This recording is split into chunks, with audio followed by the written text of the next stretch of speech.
দর্শক, সিলেটের লাইভে আপনাদের সবাইকে স্বাগতম। সিলেটে টানা 2 দফা বন্যা শেষে আবারও বন্যার আশঙ্কা দেখা দিয়েছে এবং দেশের উত্তর পূর্বাঞ্চল ও ভারতের মেঘালয়, আসামে ভারী বৃষ্টিপাতের ফলে ইতিমধ্যেই সিলেটের সুরমা নদী এবং সুনামগঞ্জের যে জাদুকাটা নদী রয়েছে সেই নদীগুলো কিন্তু বিপদসীমার উপর দিয়ে প্রবাহিত হচ্ছে এবং গতকাল সন্ধ্যায় বিপদসীমার 19 সেন্টিমিটার নিচে থাকা সুরমা নদীর আজকে সোমবার সকাল 6টার মধ্যে বিপদসীমা অতিক্রম করেছে এবং সকাল 9টায় সুরমা নদীর পানি সিলেটের যে কানাইঘাট পয়েন্ট রয়েছে সেই কানাইঘাট পয়েন্টে বিপদসীমার 30 সেন্টিমিটার উপর দিয়ে প্রবাহিত হচ্ছে বলে জানিয়েছে বাংলাদেশ পানি উন্নয়ন বোর্ড। এবং সুনামগঞ্জ শহর পয়েন্টে সুরমা নদী সকাল 9টা থেকে বিপদসীমার 3 সেন্টিমিটার উপর দিয়ে প্রবাহিত হচ্ছে। তো দর্শক, যেমনটি বলছিলাম যে বৃষ্টিপাতের ফলে এবং ভারতের আসাম, মেঘালয় এবং বিভিন্ন রাজ্যগুলিতে বৃষ্টিপাত হওয়ার ফলে কিন্তু যে সুরমা নদী, সিলেটের সুরমা এবং সুনামগঞ্জের যে জাদুকাটা নদী রয়েছে সেই জাদুকাটা নদীর পানি বিপদসীমার উপর দিয়ে প্রবাহিত হচ্ছে। এর ফলে আবারও সিলেট সহ সুনামগঞ্জে বন্যার আশঙ্কা দেখা দিয়েছে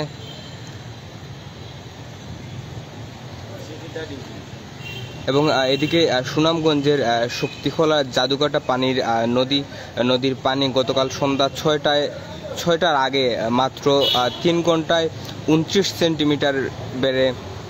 বিপদসীমা অতিক্রম করেছে, যা সে সময় বিপদসীমার 9 সেন্টিমিটার উপর দিয়ে প্রবাহিত হচ্ছিল।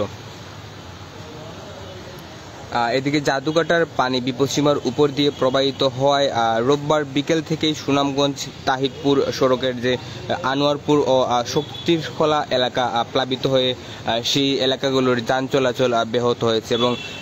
আশপাশের যে বসত ভিটা রয়েছে সেগুলোতে কিন্তু আসলে সেগুলো পানিতে প্লাবিত হয়েছে। এবং বাংলাদেশ আবহাওয়া অধিদপ্তর সিলেটের সহকারী আবহাওয়াবিদ মোহাম্মদ সজিব হোসেন জানিয়েছেন যে আজ ভোর 6টা পর্যন্ত গত 24 ঘন্টায় সিলেটে 39.6 সেন্টিমিটার বৃষ্টিপাত 6 মিলিমিটার বৃষ্টিপাত হয়েছে। তবে আজকে ভোর 6টা থেকে সকাল 9টা পর্যন্ত বৃষ্টিপাতের পরিমাণ রেকর্ড করা হয়েছে 65 মিলিমিটার। এবং এদিকে আবহাওয়া অধিদপ্তরের আবহাওয়াবিদ আনোয়ার হোসেন গতকাল এক বিজ্ঞপ্তিতে জানিয়েছিলেন যে সিলেট সহ দেশের বিভিন্ন এলাকায় ভারী থেকে অতি ভারী বৃষ্টিপাত হতে পারে এবং এর ফলে সিলেটে ভূমিধসের আশঙ্কা রয়েছে। দর্শক, আমরা বেশ কিছুদিন আগে দেখেছিলাম যে সিলেটে ভূমি টিলা ধসে কিন্তু 3 জন মারা যাওয়ার একটি ঘটনা ঘটে এবং তার ফলে সিলেটের যে সব ঝুঁকিপূর্ণ টিলাগুলি রয়েছে সেসবের টিলার পাশে যেসব বসত ভিটা রয়েছে সেই স্থাপনাগুলো কিন্তু বেশ ঝুঁকিপূর্ণ রয়েছে এবং ভারী বৃষ্টিপাতের ফলে টিলা ধসে যে কোনো সময় আবারও বড় ধরনের দুর্ঘটনার সাক্ষী হতে পারে সিলেট।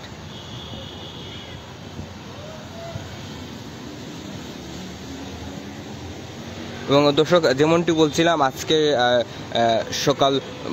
আজকে ভোর 6টা থেকে সকাল 9টা পর্যন্ত সিলেটে 65 মিলিমিটার বৃষ্টিপাত রেকর্ড করা হয়েছে এবং যে সুনামগঞ্জে যে বৃষ্টিপাত রয়েছে সুনামগঞ্জে গত 24 ঘন্টায় 170 মিলিমিটার বৃষ্টিপাত রেকর্ড করা হয়েছে বলে জানিয়েছে সুনামগঞ্জ পানি উন্নয়ন বোর্ড। এবং বাংলাদেশ পানি উন্নয়ন বোর্ডের বন্যা পূর্বাভাস ও সতর্কীকরণ কেন্দ্রের নির্বাহী প্রকৌশলী সর্দার উদয় রায়হান গতকাল এক বিজ্ঞপ্তিতে জানিয়েছেন যে সিলেটে স্বল্পমেয়াদী বন্যা পরিস্থিতির যে সম্ভাবনা রয়েছে সেটির কথা জানিয়েছেন এবং বিজ্ঞপ্তিতে বলা হয়েছে যে 48 ঘন্টার ভারী বৃষ্টিপাতের ফলে উত্তর পূর্বাঞ্চলের সুরমা, কুশিয়ারা, পুরাতন সুরমা, সারিগোয়াইন নদীর পানি দ্রুত বৃদ্ধি পেয়ে সিলেট ও সুনামগঞ্জ জেলার নিম্নাঞ্চল স্বল্পমেয়াদী বন্যার পরিস্থিতি সৃষ্টি হতে পারে এমনটি জানিয়েছে বাংলাদেশ পানি উন্নয়ন বোর্ডের বন্যা পূর্বাভাস ও সতর্কীকরণ কেন্দ্র। এবং এর ফলে কিন্তু সিলেটে আবারও বন্যা পরিস্থিতির সৃষ্টি হতে পারে এবং যেমনটি বলছিলাম সিলেটে আজকে ভোর 6টা থেকে সিলেট সুরমা পয়েন্টের পানি কিন্তু বিপদসীমার উপর দিয়ে প্রবাহিত হচ্ছে এবং সুনামগঞ্জের জাদুকাটা নদীর পানি কিন্তু বিপদসীমার উপর দিয়ে প্রবাহিত হচ্ছে।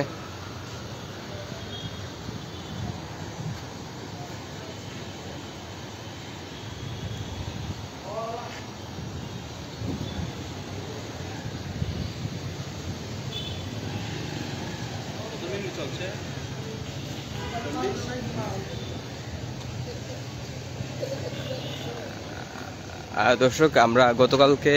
দেখেছিলাম যে সুরমা নদীর যে চাঁদনী ঘাট সিঁড়ি রয়েছে, সেই সিঁড়ি কিন্তু প্রায় 60টি সিঁড়ি কিন্তু পানির উপর ভাসমান ছিল। বর্তমানে কিন্তু ইতিমধ্যে এখন 5টি সিঁড়ি ভাসমান রয়েছে এবং গতকালকে দেখেছিলাম আমরা 2টি সিঁড়ি কিন্তু আরও ছিল। গতকাল থেকে আজকে পর্যন্ত 2টি সিঁড়ি পানির নিচে চলে গিয়েছে এবং সুরমার পানি কিন্তু বেশ বৃদ্ধি পাচ্ছে।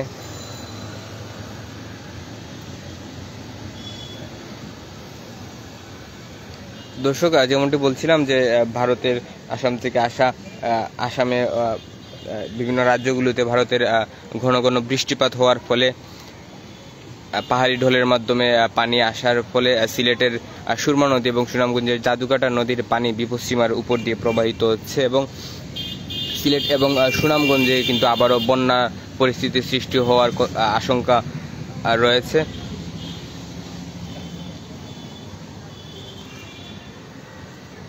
দর্শক, আমরা গত পরশু দিনও দেখেছিলাম যে সিলেটের সুরমা নদীর পানি কিন্তু সুরমা নদী বেশ শান্ত ছিল,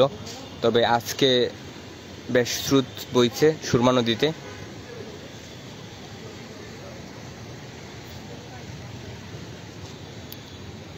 দর্শক,